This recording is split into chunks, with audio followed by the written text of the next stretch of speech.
Yes, people, welcome back to another video on the YouTube channel where we bring you all things Chelsea.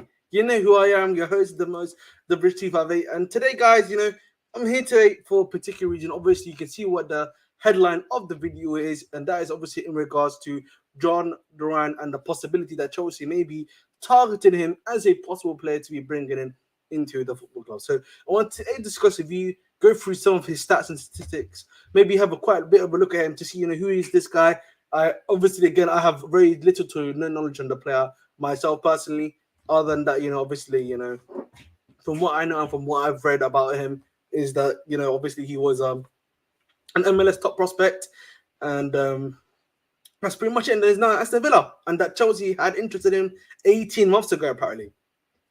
So we've been interested in this guy for 18 months. So it seems definitely for sure it's a player in particular that we've been looking at, been wanting, been excited about for quite some time. So it is what it is. But big up to Jacob, big up to everyone. Please make sure to continue to like, share, subscribe as always. I'm just going to bring up the news quickly for us so we can have a look at him. And then I've already got some stats ready for you guys to look at about the player himself. But I want to hear some initial thoughts, guys. What are your initial thoughts? What are your thoughts on Jhon Duran? Do you think we need him? Are there maybe any other players in particular you guys may be thinking I'd rather him instead personally? Or is there other things in particular that you may or may not be thinking about in particular? So I just want to hear your thoughts first and foremost. So hey, yeah, man. Honestly, for me, again, I don't really have that much of an issue from looking at just his body type. He does seem like someone that's a bit more of a physical player, someone that likes to be a bit more active, likes to be someone that's in and around the box, to say at the very least. So there's something to be said there at the very least from what I know about the player. To be honest, at the end of the day, so there's something there. It's just interesting to see what everyone else's thoughts and opinions are. So at the very least, so that's why we are here. So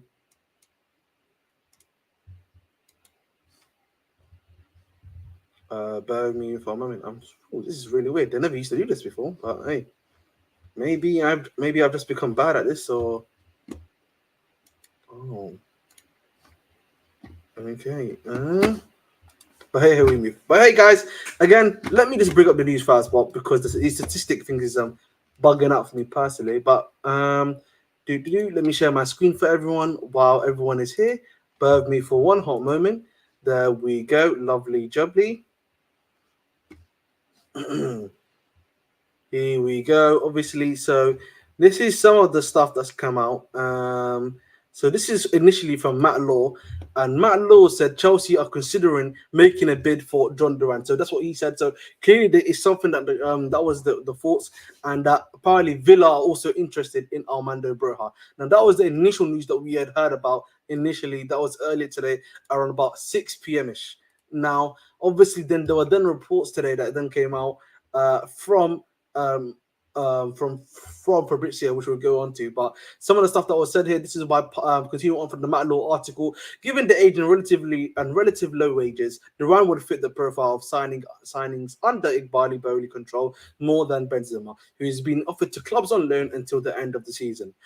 Duran has 4 bookings in 14 games, averaging a yellow card every 43 minutes. But again, I think with that one, says obviously it's a factual thing, but I just think he just meant to show he's a very young player that's prone to making mistakes at the end of the day. So it's not surprising to say at the very least. So it is what it is there for me. Now, this is a report from Fabrizio, which is that Chelsea have a meeting, a direct contact discussion on Duran. So apparently, this is the meeting, if I'm being to be particular, is about us having a direct conversation within ourselves whether or not to go for Jhon Duran. There's been other reports that have come out apparently that from what I'm hearing too, that Duran is not the one and only one, by the way. So he's not the one that we're just looking at in particular at the very least. So there's going to be other guys that we're looking at. Again, there's been rumors about Sesko. Obviously, there's rumors about Gyökeres, which Jimenez. So there's other guys that we may be looking at as well to consider. But I wanted to get some of your thoughts, and this is from my guy Jacob. Thank you for continuing to comment. He says, I don't mind if we sign him. We clearly aren't efficient in the striker area, especially with the amount of chances we create. Never seen him play, but who knows? He may click with the squad better and add something. Fair enough. Something Jackson and Barrett can't offer. Fair enough. And he also says, having three strikers in the squad is nothing new. Many seasons you've had three top strikers in the team. Fair enough too.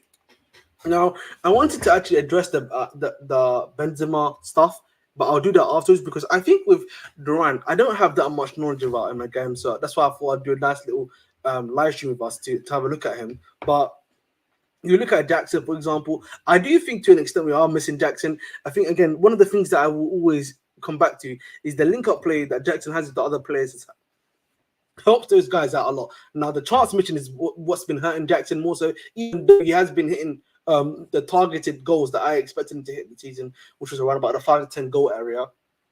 He's that link up play that we are missing slightly without Broha, in my personal opinion. And I think also the thing with Broha, if we are being honest about it too, is that it clearly seems like it's taking him still quite a while to recover from the ACL injury. He looks like a bit more of a shadow of himself. Part of that obviously may be that he needs more time on the pitch to learn and upgrade himself maybe on that, and maybe the club don't want to do that. I think also the other factor we have to consider obviously is FFP and this idea that of course a lot of these players, homegrown players that we have in the academy, the club may see them as easy and cheap profit, and that's probably the case. And I've been seeing a lot of discourse in regards to the idea of like, why are we sending all these academy kids? But at the end of the day, it's not good for these parents. The parents are unhappy about this, etc., etc. And I think to an extent, obviously, there is going to be a valid point in regards to that, right? Because obviously, you want your kid to go to that academy to improve to be the best level that he can be, and then maybe go through the Chelsea rank, which is true.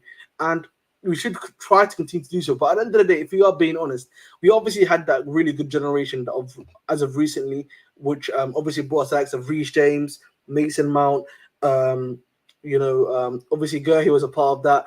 Lamptey obviously is now gone away. Who's the other one that I'm thinking about? Tamori, of course, which we all know about, of course. And I think there's two more that I'm missing. If you guys can help me, of course, that would be great. But other than that, really, we haven't really missed that much. And in general, it's very rare that you get that much of a bunch. It's usually 1 to 2 per year that come out. And we've seen that previously, obviously, in the previous generation, we had Cho and ROC. Big up Jacob. Thank you for reminding me about Tino Andrin as well. But, in that previous generation, we had obviously Cho and ROC. That was a generation upon himself, which was only 2 players that came out for us. And then obviously had the previous generation of Christiansen, Ake, Christiansen, Ake, obviously Solanke, of course, Jacob reminded me about Solanke too. And then there was one more player as well. Yeah, Livramento and Thingy. Yeah, Livramento and the other fullback, whose name Lewis Hall, who I've almost forgotten about too. So it's very rare that you get that many players from one generation of academy players to come out that fast. At any football club at any period of time, it's usually 1 to 2 players per generation of academy players, and that's why the rest of them usually sell off the 90% of them, which is what we used to do. But instead, it used to be loan army first to make as much money as possible out of them, buy the loans, which has stopped now, and then we used to sell them. That was the case that what we used to do in the previous era of the football club. Now we're still continuing to do that. I just think, yeah, as long as you keep in that talent that you believe is that the A1 talent, and you're losing the others, it's fine. I think part of the issue is I think people, would say, and I've heard this before about the idea that, oh, we're selling them, but we're not buying ready-made players. But I think again, I come back to this question of who currently can you buy who's ready-made? Because a lot of these guys are selling them for what, 8 million, 10 million. We're not getting that much money back for them. Like, unless they're the reason we get a lot of money for someone like a Broha, possibly a Gallagher in the future, for example, like a Mount who we sold, and all Tomori, all these other guys, was because they were getting playing time in the squad and they looked like they were starting to perform. That is why they were able to sell these guys for such high fees. The problem is that's not going to be necessarily the case for these other ones in particular. So we need to think about that as well when we're thinking about can we generate that amount of money that we need to buy ready-made players? And the other thing we need to also consider, a lot of the time, these ready-made players that we may be going for, let's say we want to go for a Leao. A Leao's going to cost you 100 something million pounds. if on average, let's say the academy player that you want to sell is roughly only around about 8 to 10 million, that means you're gonna have to sell at the very least 12 academy players, at average price of just £10 million. Do you know how, and guys, I'm just telling you that, and imagine how ridiculous that sounds. Do you get what I'm saying? It's gonna sound quite ridiculous, and that's not going to be the case for every single academy player that you're gonna have in the squad. So it's gonna cost a lot of money at the end of the day, and big up to the academy. Listen, we have much respect for them at the end of the day, but they are not always going to provide it to you as much as we can. And I also want to add another point, which is that I think the other thing that we need to think about, and this is something I've said about in particular, is that the markets that the club are targeting now are the new hot up and come markets. That's one thing, I will definitely give them. The African market is a place where a lot of up and coming top players are coming from, particularly via the FIFA academies that they have now there, particularly in West Africa, in the West Africa to North Africa region. We already know about the South American market, somewhere where Barcelona, Real Madrid have been, digging heavy, getting their talents out of there a lot of the time. In America, usually German clubs have found a loophole there, similar to how they do in Japan. Obviously, with the Red Bull model, they've been doing that a lot in Europe as well as the other European clubs. So we need to obviously also think about that as well. The reality is, you look at a lot of other academies, unless you're like the IS Academy, or like who's another academy I'm thinking about? Maybe Salzburg, I would say, maybe the Red Bull Salzburg. Let me see what you said, Jacob. Major issue I have with recruitment strategy lately is that we want pacey, stamina, heavy players, and the downside of that, especially young players. That is a good point. I think particularly the muscle injuries, but I think part of that for me also is that I think for me part of that also, Jacob, if I may say so, is that do you not think a lot of that has to do with like the way they're playing, the play time they're getting, and the style of play? I think a lot of the time that is the case. You look at a lot of the players you brought, and not a lot. I know obviously a lot of them have become injured, but I think part of that, is if we know from previous history, Pochettino and his style of training, that kind of does play a part in it as well, I would say. And obviously a part of it has to be on them, making sure that they're strong and powerful enough to do so. That's the problem, I would say, because Badiashile only had one injury, by the way, guys. So, like, a lot of people forget that Badiashile had one injury, but he's been getting injured in training. A lot of our players have been getting injured in training, so that's the issue that we have to have as well. Maybe just down to the punch, maybe trying to readjust the training schedule to make sure our players are fit, but also getting in enough rep time as well. So I think that's something that we need to also consider. So it wasn't. Yeah, that's what I'm saying. That's the one thing I would say, bro. But I'm just trying to look for his stats right now, but on FB Ref. But FB Ref is killing me right now. Jacob says exactly plus Poch and his intense training sessions. Exactly. Now, I think also the other thing we need to realize is that I think football right now in its current format, I think is going down this idea of athletic players, guys that have like a fast, powerful, pacey enough, and that's probably what we are going for. I wouldn't be surprised if that is what the club is trying to do. It wouldn't surprise me at all, by the way. So okay, so let me show you this while we are here. So this is on Jhon Duran. Oh damn! Just lost the share screen here. Bear with me for one hot moment while I bring that up. In the meantime, get some questions in while I'm here, obviously. So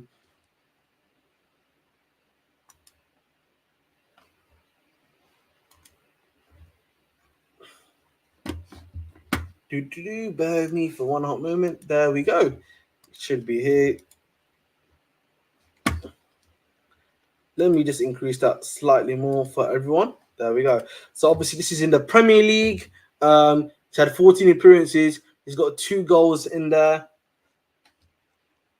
I might do, I might, Jacob. I might. I'm hopefully if you can get tickets, I'll definitely go there for sure, bro. Of course, man. You want to experience that, man. It's going to be a great experience. When Billy's not even that far from me, like literally just be like 2 bus for. Yeah, no, that's 1 bus 295, isn't it? Nice little 295 trip. Is Matias Kone of Wolves? I think he's all right. Again, I think I don't I always for me obviously he hasn't played much. I think because of injury, but I wouldn't have minded like someone like Taye Awoniyi if the club had gone for him. But mm, I don't really Cunha. I don't mind, but I think he obviously sometimes he does miss a few chances like Jackson at times. That's what I would say for Cunha. But like I think the thing of the club right now is that I don't think they're going for guys like that. I think they're just looking for a nice backup young striker. That's the problem right now. Yeah, that's the thing. I don't have a clue on his style of play at all. Um, so this is apparently his characteristics: strong in aerial duels, finishing, long shots, good at defensive contributions. Some of his weaknesses, apparently, according to We Scored, are his discipline. Obviously, that probably plays into a part of the 4 goals that he's got in four yellow cards in 14 games, probably. So it is what it is. That's something to definitely take into consideration.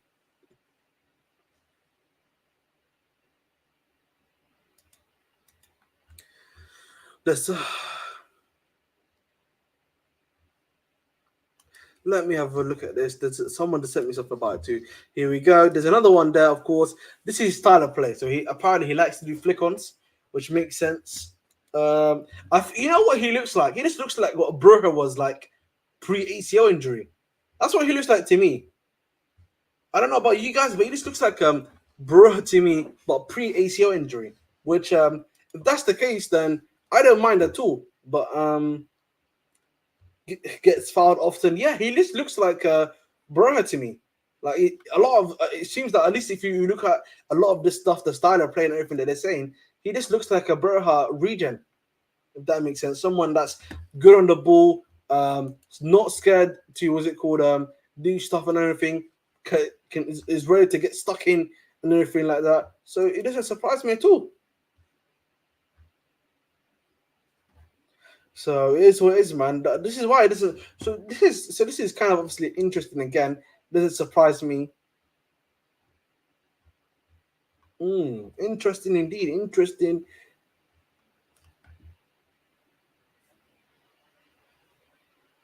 indeed. So that's something to consider at the very least. In terms of game played, what's that? 90 minutes played against Legia Warsaw. Got a yellow card. Played the 90th minute. Played from the 25th minute apparently. In the EPL against Bournemouth in the 2-2 draw.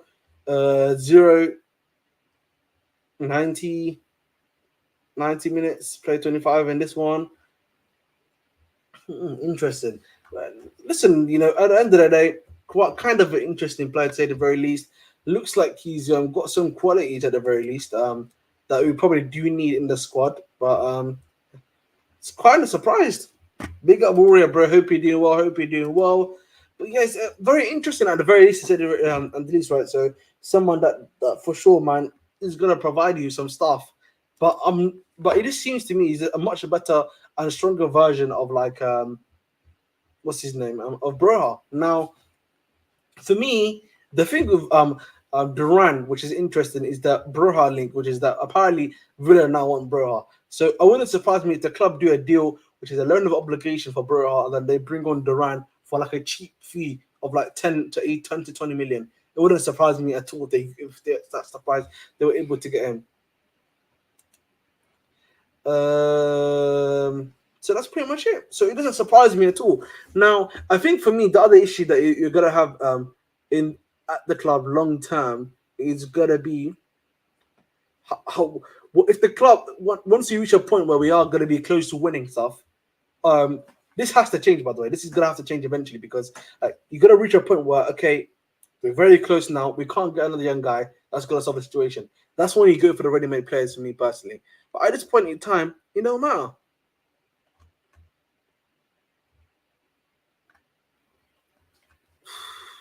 But we move, man. But we move.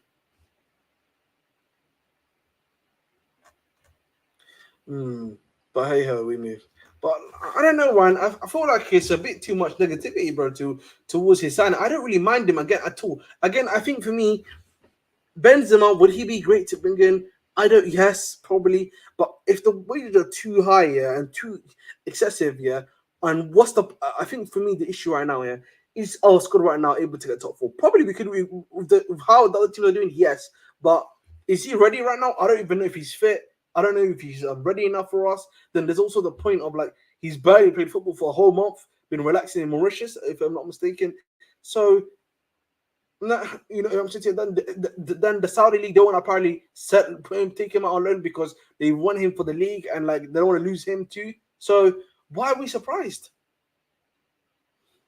So it's going to be very difficult, in my personal, very difficult in my opinion, to get someone like a Benzema in general, and that's something. That's what worries me for me personally, man. So it is what it is, man. It is what it is.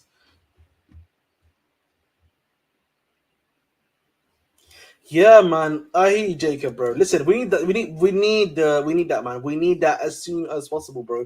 We need that as soon as possible, bro. Because otherwise, we need that.